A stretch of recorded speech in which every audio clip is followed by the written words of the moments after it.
The first half marathon I ever ran was well over 2 hours. I don't even remember what it was. It was like 2:20 or something like that. And a couple years ago, I ran a 1:18. And I took some time off, and now I'm getting back into it. I hope to crush that PR sometime soon, maybe within the next year. And I want to talk about 3 different workouts that I implemented that helped me get to that point. Because it didn't happen overnight. It was the consistent building of blocks over time. And so I want to talk about some of those blocks I built and did regularly that might help you. So the first thing I like to talk about is mile repeats. These are super straightforward and simple. And it was just running mile repeats, meaning like maybe I would do 2 miles at race pace and then take a mile off and then do 1 mile at race pace. Or as you build into your training block, there was times where I did like 4 miles at race pace, take 1 mile off, like meaning an easier pace, then 3 miles at race pace, then a mile rest, and then 2 miles at race pace or something like that. And so I just got comfortable with what it felt like to run that pace.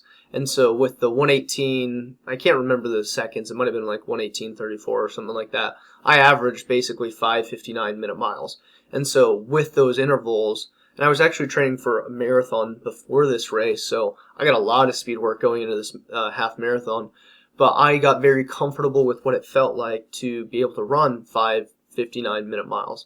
And so I knew what I was doing when I showed up to the race.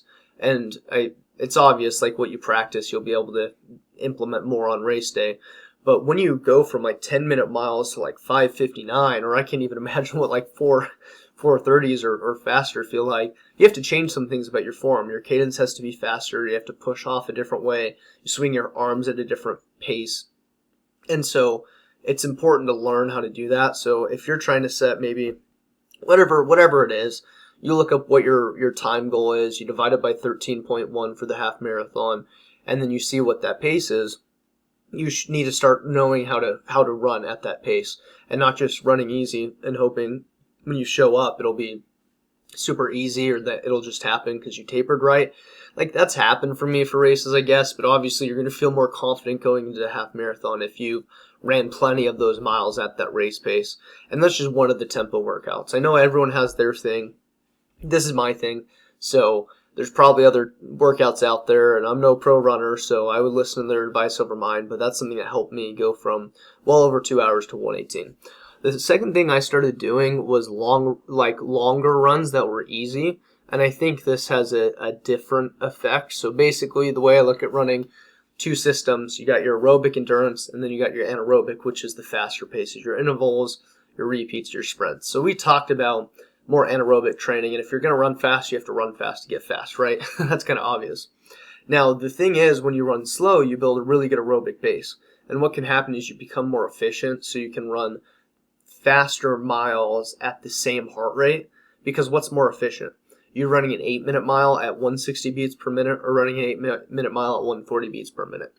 And so this is the way I had it explained to me by my uncle. I thought this was a really cool metaphor. Is when you want to stack speed on top, like you want to get faster and faster, sometimes you plateau. And one of the big reasons for that is maybe you get injured, and what this can actually help with that in some way. But maybe it's because you don't have a wide enough base. So he explained it to me like you're piling up as much sand on a beach as you can. And you kind of get this pile going, and a little bit of it falls down, but at one point it hits this peak, and when you pour more, pretty much all of it falls down to the base. And so the point is with those longer runs, getting used to it at a lower heart rate, or what I would say zone 2 training, or base work. The wider that base is, the more you can stack on it, right? Because imagine you had a mile wide of sand, how much more could you stack up on top? So not only do you need the speed work, but you also need the slow, easier endurance base in order to stack that speed work on top. And so getting comfortable with your zone 2 pace, which you have to go look up how to calculate your heart rate zones, it's different for everyone. But for me, from what I had someone calculate it for me, my zone 2 is roughly 160 beats per minute. And in the past, I was running 14-minute miles at 160 beats per minute. And now I'm at like, sometimes it's 7:30s if it's a downhill, but really it's kind of like 8 to 9.5 minute miles. And then when it's uphill, obviously it's a little slower. So that's a big thing that helped me, because not only did I have a wide enough base, but I was able to just get so many miles, and I felt confident. Like when you go into a race and you're like, I was running 80 miles per week, it feels really good. And maybe you're far from there, you never want to do that, that's fine. my point is if you run more than what you've done in the past, you're going to go into that race and be like, damn, that was awesome. Let's see what I can do. I've done more than I ever have. It's got to be worth something. And I think that's something that is just amazing and super beneficial. Now, the third thing I want to talk about when it comes to workouts is actually workouts in the gym. And I want to focus on some things specifically. So when I was training for a sub 3-hour marathon, I did a lot of speed work, a lot of gym time, and then a month or so later, I ran that 1:18 half marathon.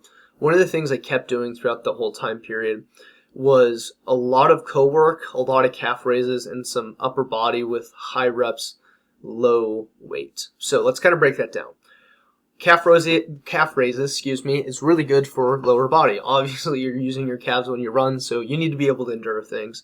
And you need to be able to endure that time that you're shooting for with a half marathon. And so my coach told me to do like he does 500 calf raises per night. I was like, that's crazy. And I started with 100 and worked up to 200 that every single night. It seemed to work for me. It didn't seem like it was too much. It didn't seem to take away from my running workouts the next day. So I would do it every night, go to bed, wake up, feel fine, and then move on with whatever plan I had for the day. So that seemed to work for me. You'll have to figure out if that works for you, or maybe you start at 25 a night, whatever it is. That kind of addresses lower body a little bit. And then I'm not crushing my legs in the gym, so then I have enough energy for, the speed work or even a long run or whatever run it is. So that was one core component. I did a lot of upper body stuff, so like rows or bench press or tricep pull downs or lat pull downs. Like I had like this interesting circuit I do with my coach. But basically what it was low enough weight that I could do 3 sets of all these exercises in the circuit and do like 25 reps depending, or 20 reps depending on what it was. And so I'd have to go look back and see what that was, because that was a couple years ago. But it'd be something like I would bench press 25 pounds for 25 reps, and then I'd do shoulder press for 20 reps at 15 pounds or whatever. And so it was super light that I could keep doing. And so it basically kept me in zone 2. Like my heart rate was lower, and I would just do the sustainable effort with all those, different weight lifting exercises and whatnot. And then the other thing I just want to address, I think everyone needs to focus on this, is core. You just got to do something for your core. I like cable crunches, I like hanging leg raises, and I love planks. Planks are hard, but I love them because they've helped me get better, and it helps me keep my core stabilized. And I think, I don't know how real this is, but I've heard when you get a side stitch, a big part of that, there's some philosophies out there or hypotheses, whatever it is, that when you have side stitches, it's because your core is not strong enough. I think some of that has to do with breathing too, or whatever. But anyways, you're not going to go wrong with having a strong core. I don't know if you've ever seen someone finish a race and they're hunched over, like old man style, hunchback, where he's you can't even look up. There could be other reasons for that, but if your core can't keep you upright, that's a big problem. And I think that's a big part of why that happens to certain people. So kudos to them for finishing races. It just might be a weakness of some sort of core thing that's limited. So those are the 3 workouts that I really focused on when it came to running that 1:18 half. Hopefully you got something out of this video. If you like running content, my name's Reese. My channel is just about helping people learn from my mistakes and hopefully achieving whatever goals they have when it comes to their running, even if it's just getting into it. I have a lot of videos for newer runners here, so whatever your goals are, hopefully I can say something that helps you with that, and I hope I get to see you in another video sometime soon. Peace!